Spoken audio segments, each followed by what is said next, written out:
ये है अपना अगला लेक्चर अनअकैडमी के अनस्टॉपेबल चैनल पे, जहां पे हम इकोनॉमी के बेसिक कॉन्सेप्ट्स को कवर कर रहे हैं।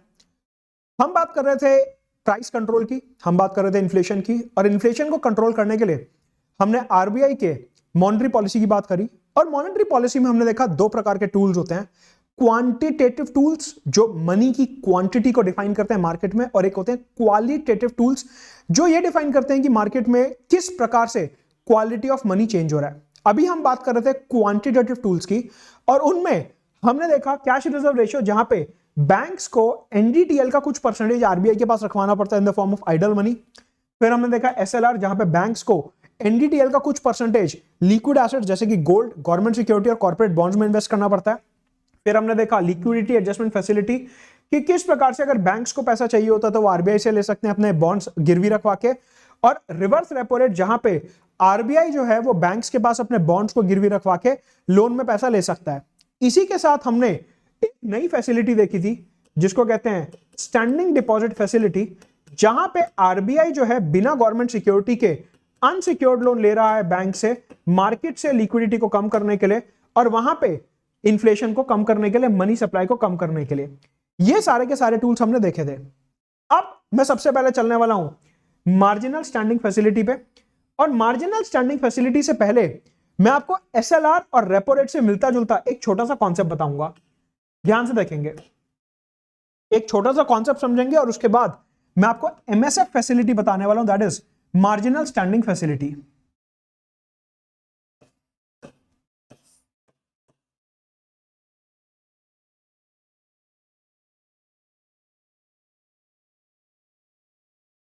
ये है अपना बैंक, जैसे कि अपना एक्सिस बैंक हो गया। आप ये समझिए कि जो अपना एक्सिस बैंक है इसके पास दो प्रकार की तिजोरी है। इसके बाद दो प्रकार की तिजोरी है, तिजोरी 1 एंड तिजोरी 2। दो प्रकार की तिजोरी है इसके पास। अच्छा ठीक है,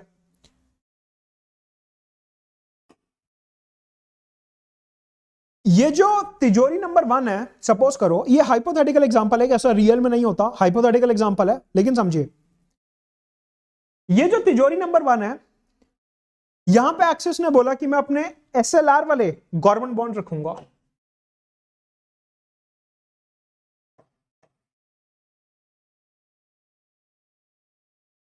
यहां पे जो है मैं अपने एसएलआर वाले गवर्नमेंट बॉन्ड रखने वाला हूं।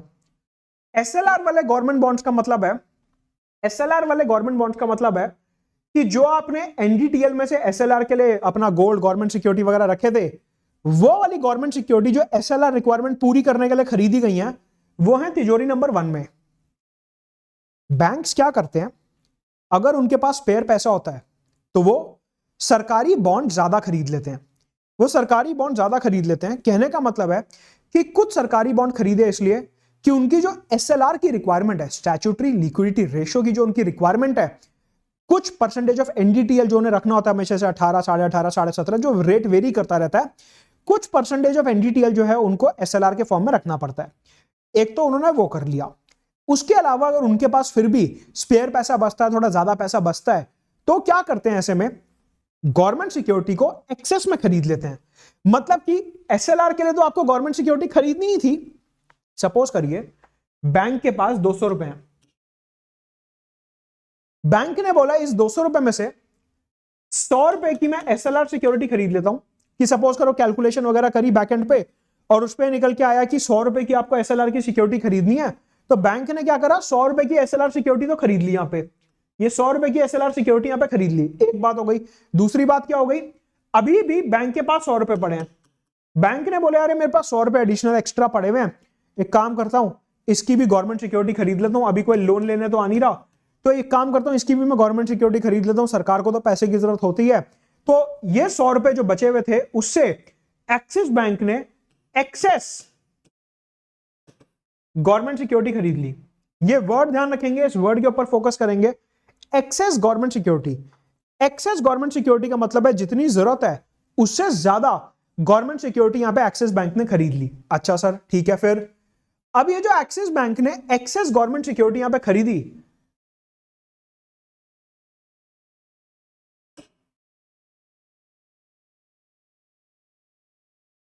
याद करिए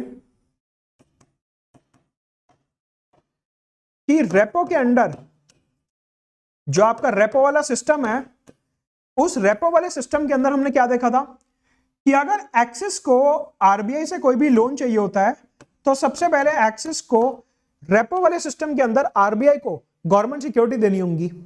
हाँ सर, ये तो याद आ रहा है, आपने बताया था कि रेपो का मतलब होता है रीपरचेज ऑपरेशन, और रीपरचेज ऑपरेशन का मतलब क्या है कि अगर एक्सिस को आरबीआई से लोन चाहिए तो उसको पहले अपनी गवर्नमेंट सिक्योरिटी डिस्काउंट रेट पे देनी पड़ेगी। हाँ सर, आपने बताया था that government securities are issued at discount to the face value and redeemed at par, redeemed at face value, बिल्कुल बताया था। तो एक्सिस को अगर यहां पे पैसों की जरूरत पड़ी तो वो गया आरबीआई के पास और उसने आरबीआई के पास अपनी गवर्नमेंट सिक्योरिटी गिरवी रखवाई। हाँ सर, ये बेसिक कॉन्सेप्ट तो समझ गए। तो ये चर्चा किस बात की हो रही है? ये चर्चा इस बात की हो रही है कि क्वेश्चन ये उठा कि ये जो एक्सेस आरबीआई को गवर्नमेंट सिक्योरिटी देगा वो कौन सी तिजोरी में से देगा? तिजोरी 1 में से या तिजोरी 2 में से? क्वेश्चन ये है, समझिए आप। ये जो मैंने पूरी डिस्कशन करी है एसएलआर की, वो क्यों करी है आप समझिए यहां पे कि अब क्वेश्चन ये उठ रहा है कि आरबीआई को अगर लोन चाहिए, आरबीआई से अगर लोन चाहिए एक्सिस बैंक को रेपो के अंडर, तो गवर्नमेंट सिक्योरिटी कौन से वाली जाएगी?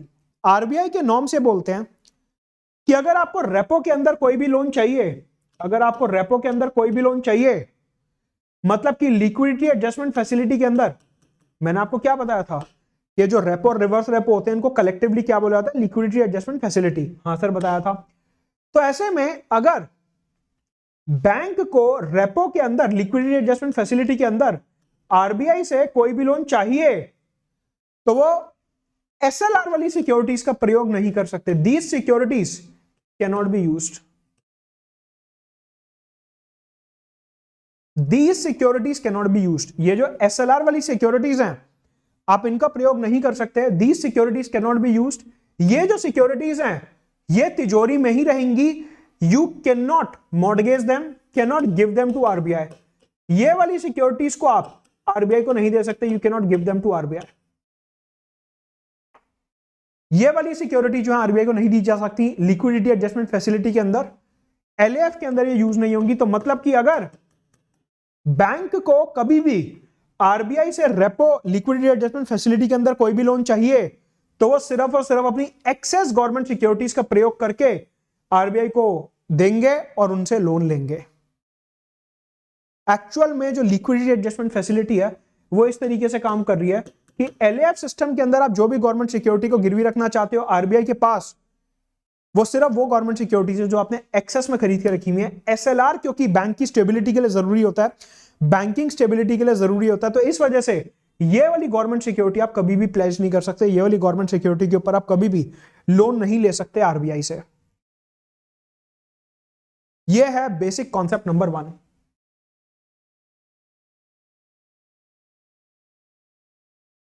राइट, यह है बेसिक कॉन्सेप्ट नंबर 1। एक बात, ये वही एक बात, ठीक है। सवाल उठता है कि हमने समझ लिया एग्जैक्टली कि एलएएफ के अंदर कौन सी सिक्योरिटी का इस्तेमाल होता है, तो फिर ये मार्जिनल स्टैंडिंग फैसिलिटी क्या होती है? सर ये बताइए। एमएसएफ फैसिलिटी, एलएएफ देख लिया, एसडीएफ देख लिया, अब सर ये बताइए कि मार्जिनल स्टैंडिंग फैसिलिटी क्या होती है? समझते हैं।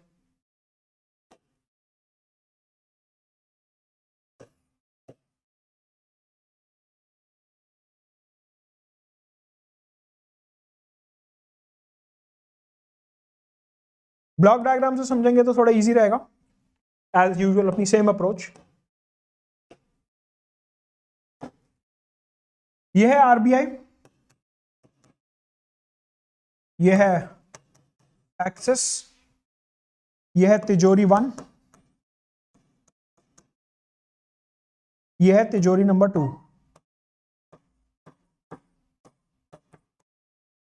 तिजोरी 1, तिजोरी 2, यहां पे एक्सेस वाली गवर्नमेंट सिक्योरिटीज है और यहां पे एसएलआर वाली गवर्नमेंट सिक्योरिटीज है। ये अभी तक हमने सिस्टम देखा था। यहां पे हम डिस्कस कर रहे हैं क्या, MSF system, that is marginal standing facility. हम ये डिस्कस कर रहे हैं कि एमएसएफ क्या होता है,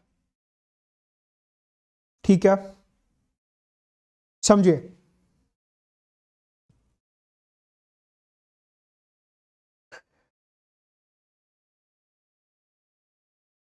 एमएसएफ बेसिकली ये जो मार्जिनल स्टैंडिंग फैसिलिटी है, सबसे पहले तो आप अपने दिमाग में बात डाल लीजिए कि जो एमएसएफ होता है ये एक इमरजेंसी फंड है।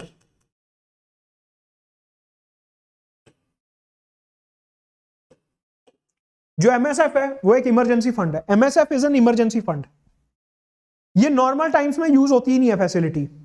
ये फैसिलिटी नॉर्मल टाइम्स में यूज नहीं होती है, ये फैसिलिटी सिर्फ इमरजेंसी टाइम्स में यूज होती है। अच्छा, ठीक है। ये फैसिलिटी का काम होता है, पहले थोड़ा बेसिक समझते हैं। एमएसएफ कब यूज होती है, जब बैंक को, एक्सिस बैंक को आरबीआई से लोन चाहिए हो।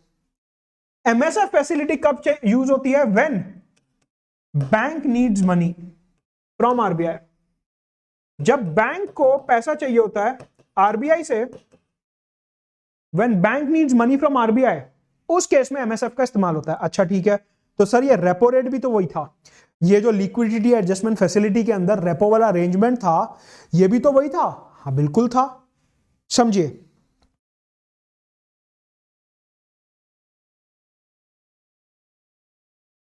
मैंने आपको बताया कि जो एलएएफ वाली कैटेगरी थी, लिक्विडिटी एडजस्टमेंट फैसिलिटी जो था, इसमें क्या हो रहा था कि बैंक जो था सिर्फ और सिर्फ अपनी एक्सेस वाली गवर्नमेंट सिक्योरिटीज का प्रयोग कर सकता था।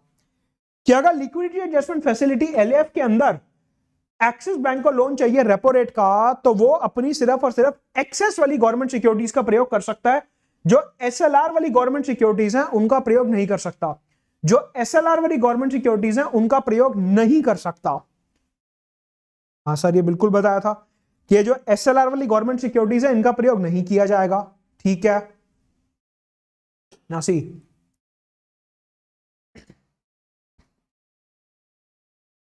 एमएसएफ एक इमरजेंसी फंड होता है और यह सिर्फ और सिर्फ तब यूज होता है जब बैंक को आरबीआई से पैसे चाहिए, पहली बात। और दूसरी बात, जब ये एक्सेस गवर्नमेंट सिक्योरिटीज आपकी जीरो हो चुकी हैं, ये वाला डब्बा आपका खाली है।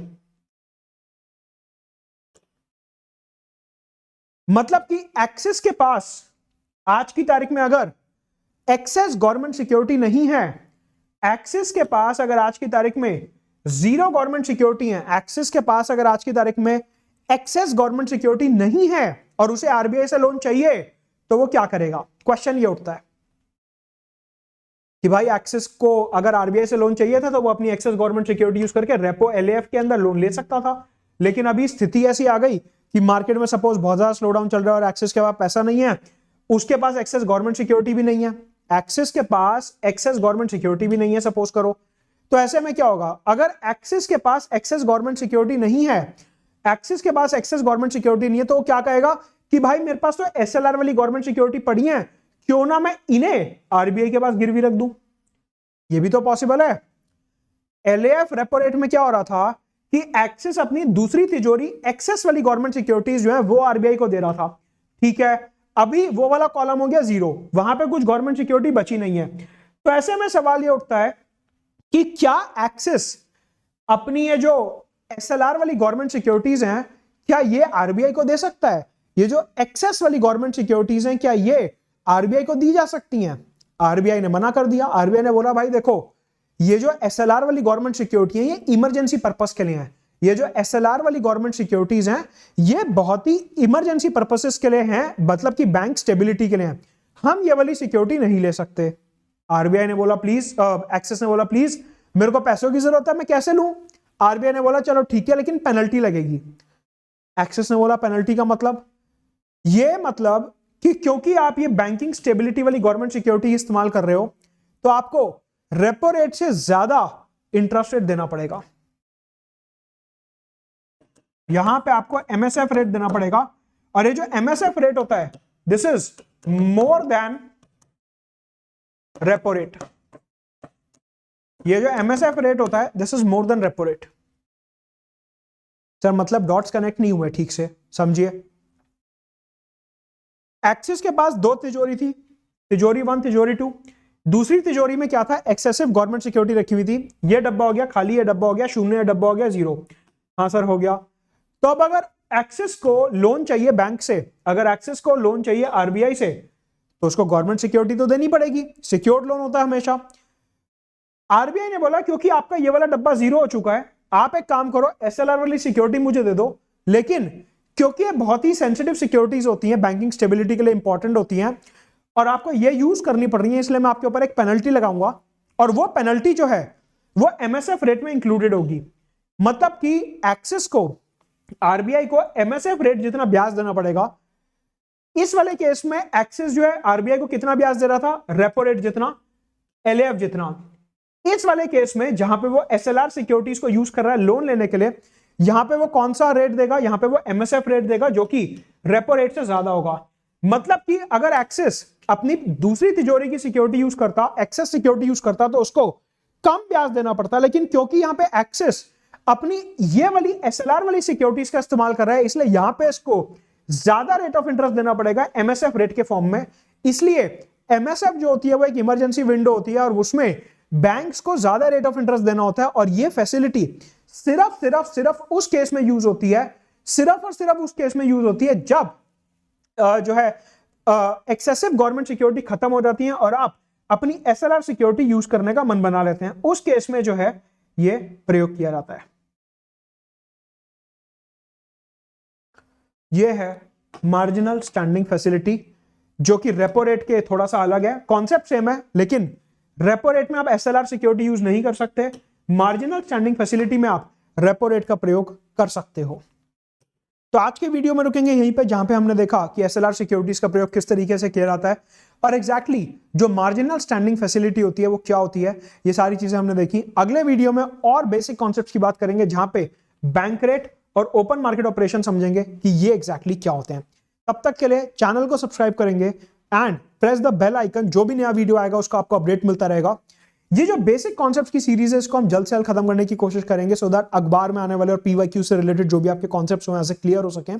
मिलेंगे अगले वीडियो में, लेट्स क्रैक इट।